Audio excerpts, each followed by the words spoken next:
આજરોજ દાહોદ જિલ્લાના તમામ બોર્ડર ઉપર 31ને લઈને સતત આવતા જતા વાહનોનું ચેકિંગ હાથ ધરવામાં આવ્યું છે। તેમાં તમામ બોર્ડર ઉપર હોમગાર્ડ જવાન, પોલીસ જવાન દ્વારા ગાડીઓ પર બાજ નજર રાખવામાં આવી રહી છે અને દરેક ગાડીનું ચેકિંગ કરવામાં આવે છે।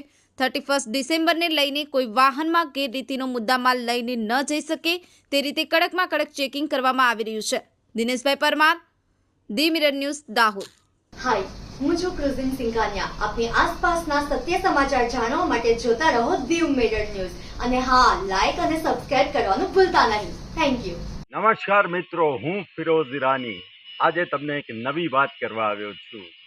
ધી મિરર ન્યૂઝ જોતા રહો, સબસ્ક્રાઇબ કરવાનું ભૂલતા નહીં અને શેર કરવાનું પણ ભૂલતા નહીં। સત્યની સાથે જોડાતા રહો। નમસ્તે મિત્રો, હું છું ચાંદની પરમાર। આપની મનપસંદ ચેનલ એટલે કે ધી મિરર ન્યૂઝ ચેનલને લાઈક કરો, શેર કરો અને ફોલો કરો અને હા, તેમાં દરરોજ તાજા સમાચાર જોવાનું ભૂલશો નહીં। ધી મિરર ન્યૂઝ દરરોજ લાઈવ અપડેટ ગુજરાત રાજ્ય, દેશ, દુનિયાના તમામ બ્રેકિંગ સમાચારો નિહાળો ધી મિરર ન્યૂઝ ચેનલ પર।